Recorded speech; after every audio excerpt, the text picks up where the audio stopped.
You'll handle the monthly payments, okay? You make a high income, so it's only natural, right?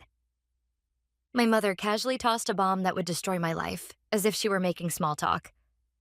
What? I set down the fork I was holding and stared at my mother, frozen in place. What did she just say? I desperately tried to process the situation, forcing my brain to spin, but the scene in front of me was so unreal that my thoughts simply could not keep up. At the center of the dining table sat a whole chicken, still steaming. Surrounding it were my father, Daniel Parker, cheerfully sipping red wine, my sister, Melissa Parker, gazing smugly at her brand new nails with a self-satisfied smile, and my mother, Rebecca Parker, wearing a perfectly matter-of-fact expression as she delivered her devilish proposal. I work as a senior architect at a major architectural firm, and I had just returned to my parents' home tonight after being summoned with the words, "There's something important we need to tell you." What they presented was a lavish brochure spread out on the table, along with a thick stack of contract documents.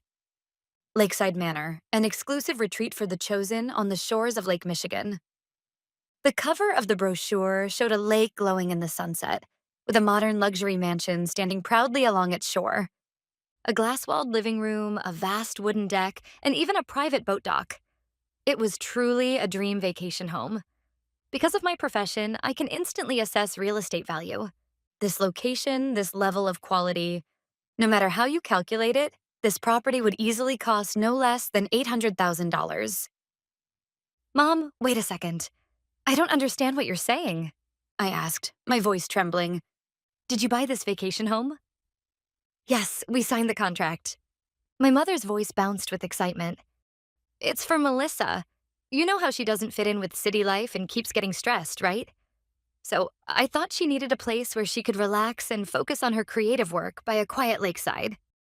I looked at my 28-year-old sister sitting next to me, Melissa. She has no steady job and calls it finding herself. While using our parents' money to travel abroad or jump into hobbies she quickly gets bored of. A textbook parasite. And by creative work, she probably meant nothing more than taking selfies to post on Instagram. Creative work. Melissa, what about your job? What happened to the boutique clerk position you just started last month? I quit, Melissa answered without a hint of guilt. The manager was annoying, and standing all day makes my legs swell. Besides, I need a more creative environment. I feel like my talent will finally blossom at this vacation home. So you bought this, Dad, Mom? What about the down payment? Did the loan even get approved? My father slowly set down his wine glass and began to speak in a heavy voice. That's where you come in, Sophie. Your mother and I will be retiring from work before long, and passing the screening for a loan this large would be difficult for us. But the banker gave us a wonderful proposal. My father slid the documents that had been tucked beneath the brochure across the table toward me. They were a joint guarantor consent form for a home mortgage and an authorization for automatic monthly withdrawals. The names on the property will be mine, your mother's, and Melissa's, but the proof of actual repayment ability and the monthly payments themselves will be your responsibility. What? I shot to my feet without thinking. Don't be ridiculous. Why do I have to pay for Melissa's vacation home? I'm not even going to live there. That was when my mother said it, just like that.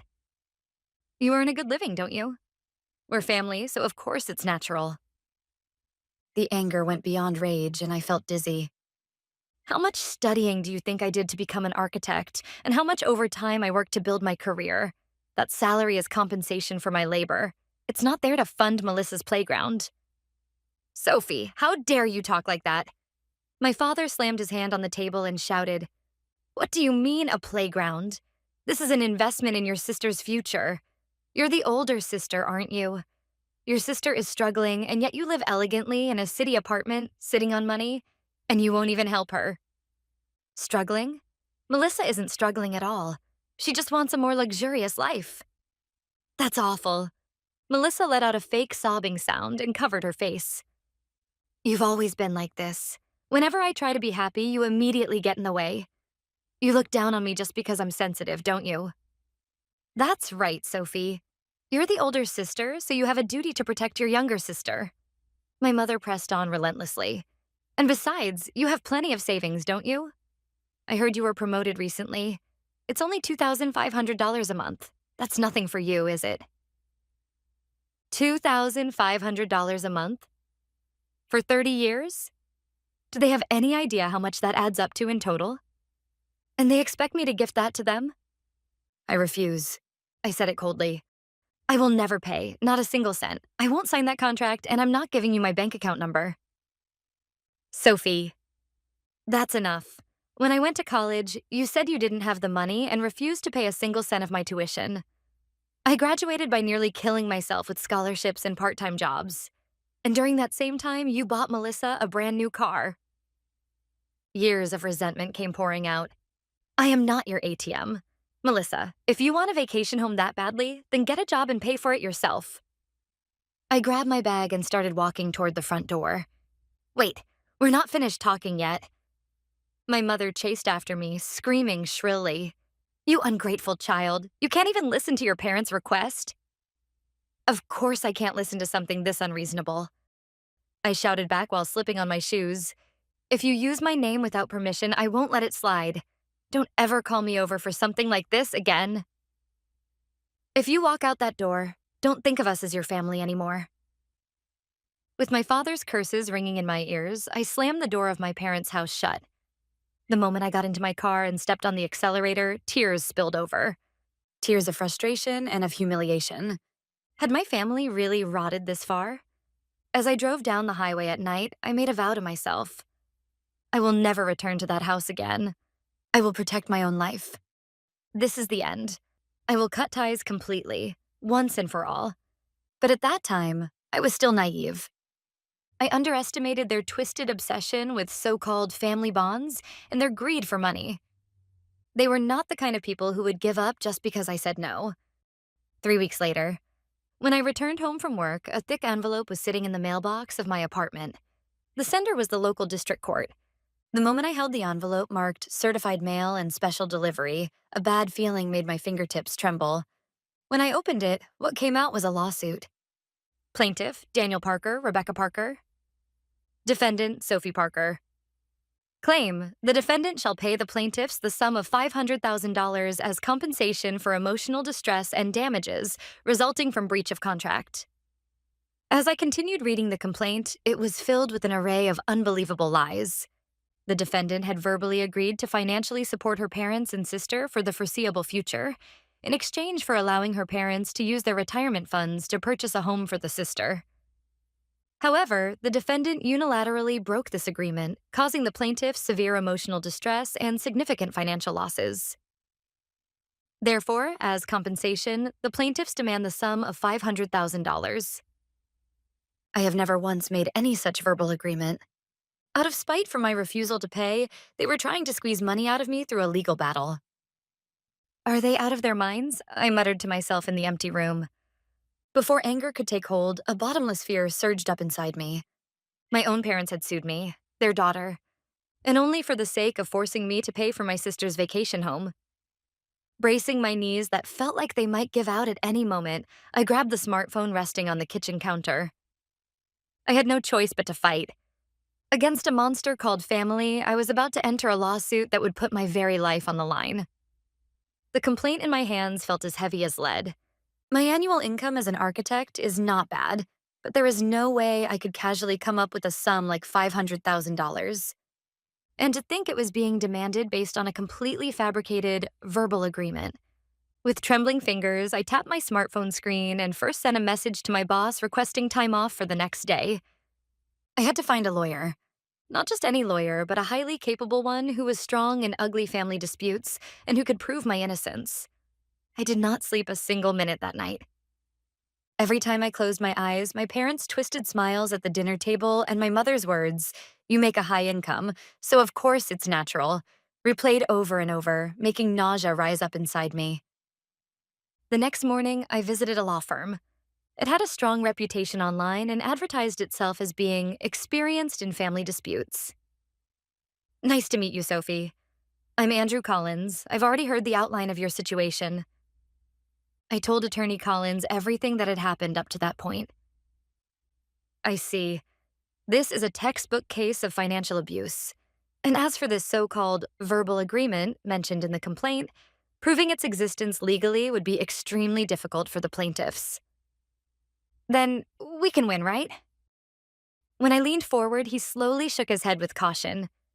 Just because there is no evidence does not automatically mean we will win. In family related cases, especially civil claims for damages, the judge's personal impressions carry significant weight. If we end up before a judge who places strong moral value on family helping one another, things could become complicated. That can't be. However, we do have a way to fight. First, we must demonstrate that no such contract ever existed, and at the same time build an objective case showing just how unreasonable and unjust their demands are. Andrew Collins's calm and methodical analysis eased my heart, if only slightly. I formally retained him and began preparing for the battle in court. But reality unfolded exactly as Andrew had feared. Several weeks later, the day of the first hearing arrived. In the plaintiff's seat sat my parents and Melissa. The moment they saw me, they openly cast looks of contempt in my direction. My mother dabbed at her eyes theatrically with a handkerchief. My father glared at me with open hostility. And Melissa, dressed in a black dress, was playing the role of a tragic heroine.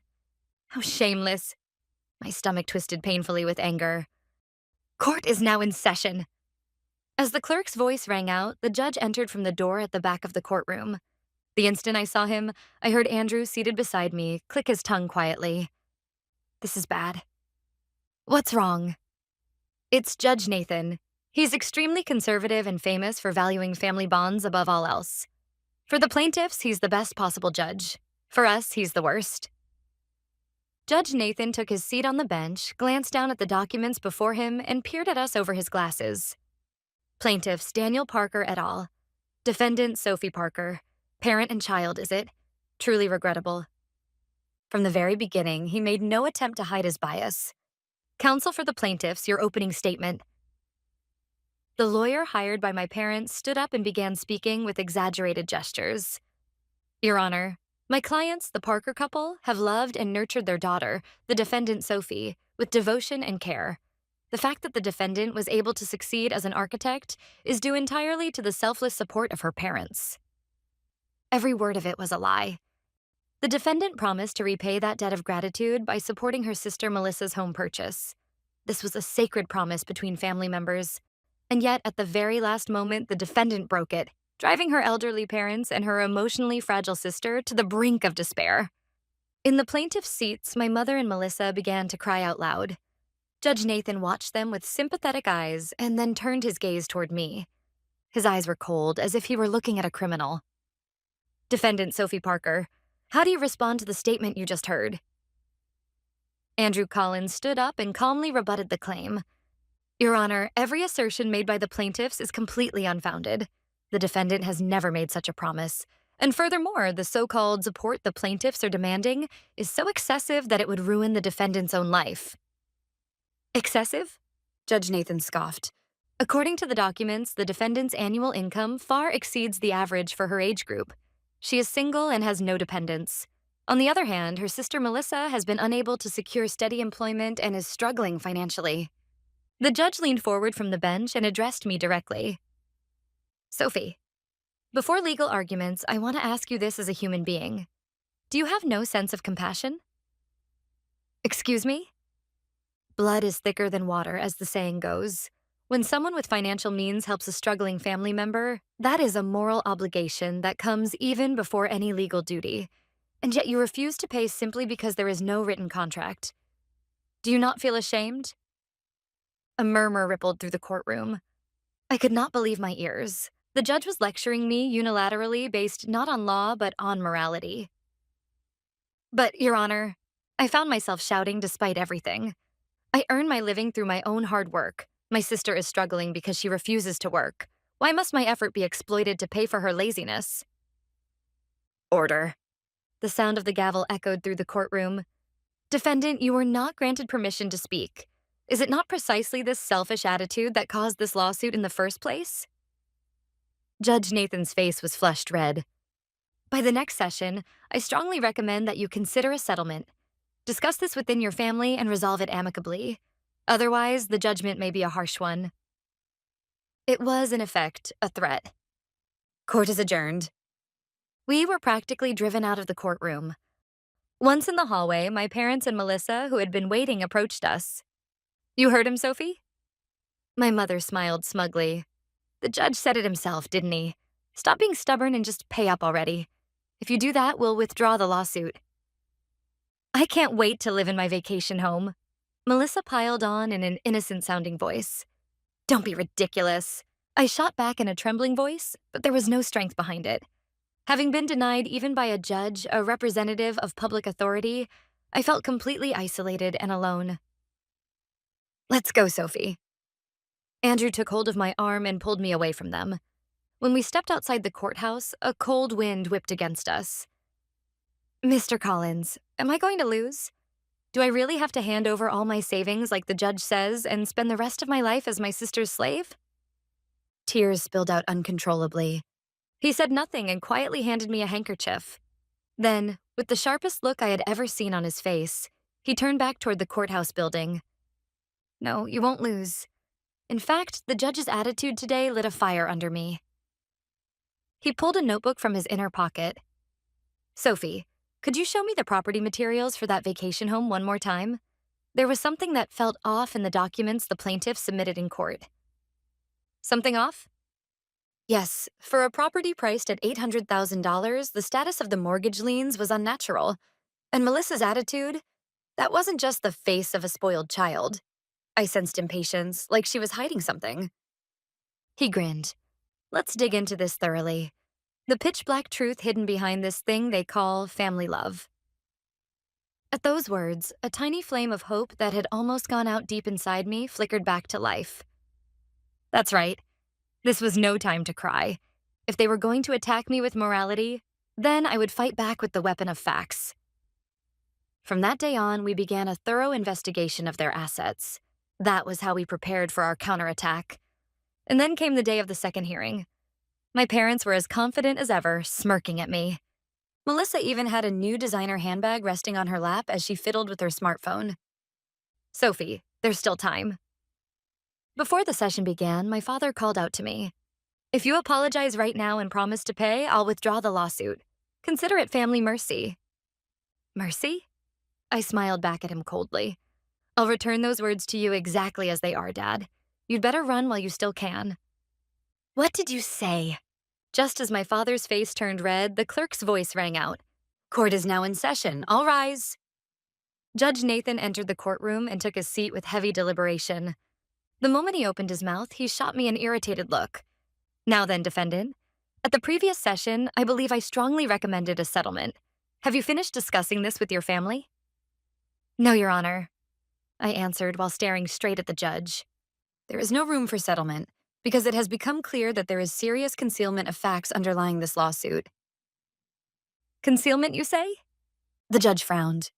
Beside me, Andrew stood up and raised the thick stack of evidence documents he was holding high in the air. Your Honor, please turn to page 3 of these materials. Andrew's voice carried clearly through the silent courtroom. Judge Nathan adjusted his glasses with a suspicious expression and lowered his gaze to the documents before him. What lay there was the latest certified copy of the property registry for the vacation home, Lakeside Manor, obtained through our exhaustive investigation. This is... The crease between the judge's brows deepened. It appears to differ from the materials submitted by the plaintiffs. Yes, what the plaintiffs submitted were documents from immediately after the purchase. However, what my client has submitted is the most recent version, issued just 3 days ago. Andrew continued slowly. In addition to the first priority home mortgage, this property had a second priority mortgage lien placed on it just 1 month after the purchase.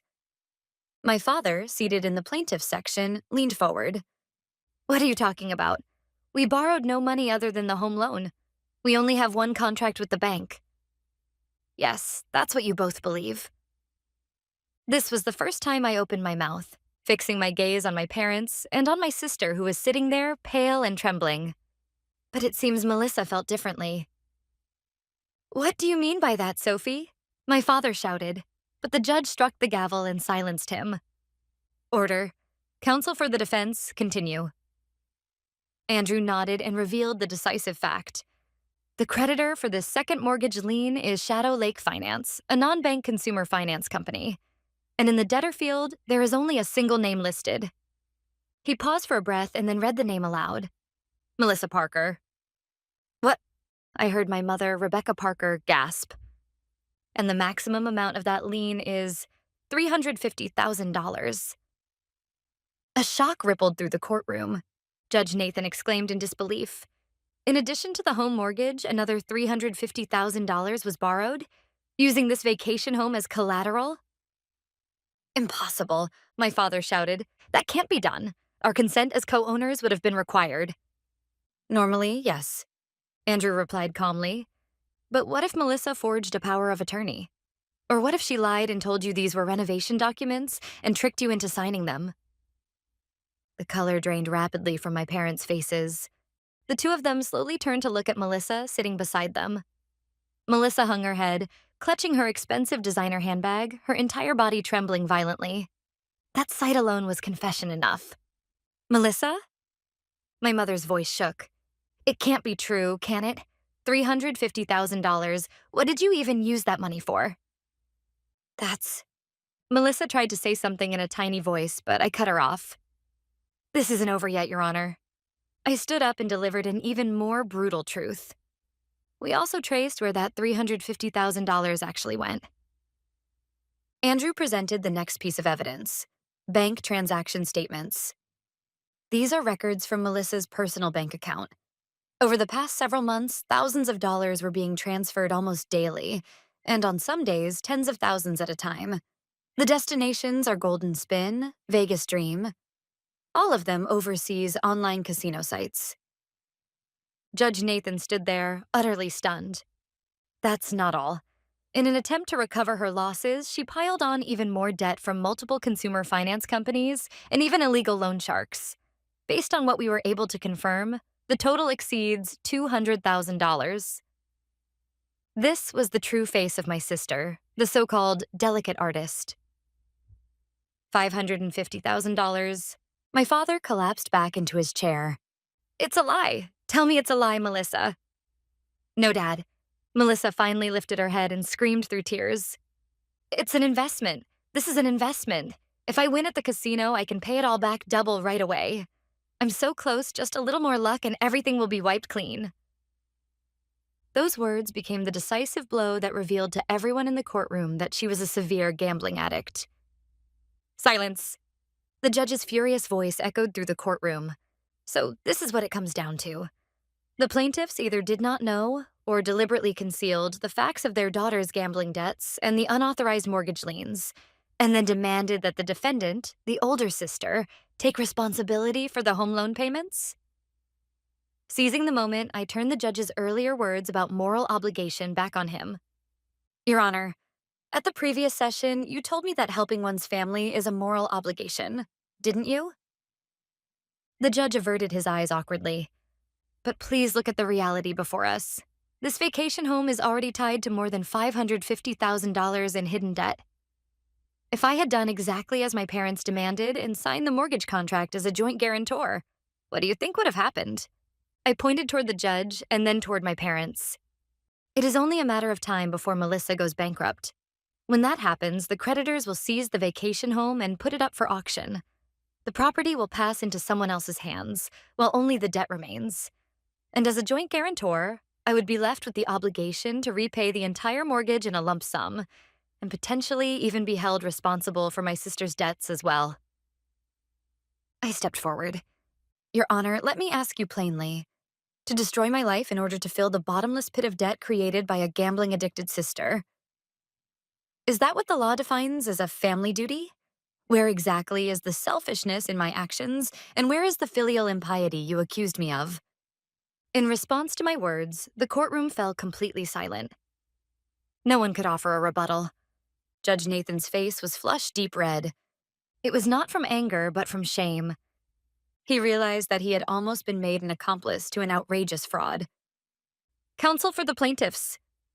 The judge's voice was low and terrifying, scraping along the ground.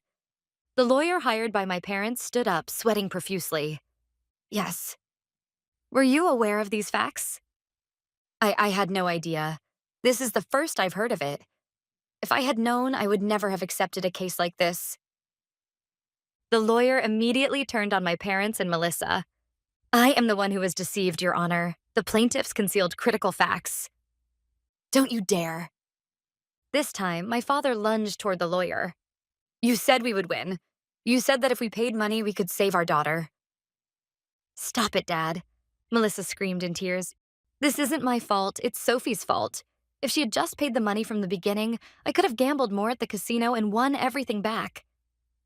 Are you still saying things like that? My mother slapped Melissa hard across the face. A sharp, dry sound echoed through the courtroom. Because of you. Because of you. We're ruined. The courtroom descended into complete chaos. Order, order. When the uproar finally subsided, Judge Nathan let out a deep sigh and turned toward me. There was no longer any hostility in his eyes, only deep remorse. Miss Sophie Parker, the judge spoke quietly. I hereby retract my previous remarks and offer my sincere apology. You were right. This is not family helping one another. It is blatant exploitation and a fraudulent act. The judge turned toward the plaintiff's seats and delivered his ruling in a voice like ice. This lawsuit is hereby dismissed. The plaintiff's claims lack any legal basis and are deemed to constitute an abuse of the judicial system. Furthermore, the plaintiffs are ordered to bear the full amount of the defendant's litigation costs and attorney's fees. Then he added one final statement. Miss Melissa Parker and her parents, the place you should be facing is not this courtroom. It is bankruptcy court and a place of repentance for your own past actions. Court is adjourned. The sound of the gavel rang out and my complete victory was sealed. The lawsuit was dismissed immediately. The ruling was swift and merciless. The claims brought by my parents and my sister, the plaintiffs, were rejected in their entirety, and instead they were ordered to bear the full cost of the litigation. And that accursed property, Lakeside Manor, was immediately seized by the creditor financial institutions, as the $350,000 in hidden debt we uncovered collided with the original home mortgage. But the fallout did not end there. Because of the gambling debts exceeding $200,000 that were exposed in court, my sister Melissa, now completely unable to keep her head above water, was forced into personal bankruptcy. My parents, who had acted as joint guarantors, were dragged down with her, losing all of their savings and ultimately being forced to give up the family home they had lived in for years. Several weeks later, one day, my smartphone was filled with an unbelievable number of missed calls. Dad, Mom, Mom, Dad. My voicemail inbox had reached its limit, and when I pressed play, a storm of abuse came pouring out. Sophie, what do you think you're doing? Have you forgotten everything we did to raise you? You heartless monster. Money-grubbing witch. Abandoning your family will send you straight to hell. You betrayed your family. Their voices of accusation echoed emptily, but they no longer reached my heart. I blocked every number and cut off all contact. That was my way of drawing a final line, my last reckoning with what they called family. 6 months passed. Now I am standing on the balcony of a newly built condominium overlooking downtown Chicago. This place is not for anyone else. It is a true castle of my own, purchased entirely with my own savings. Here, there is no exploitation, no unreasonable demands, and no lies. There is only silence and peace. Breaking free from the curse of family required searing pain and immense courage, but beyond that pain awaited a life that no one could ever take away. My own.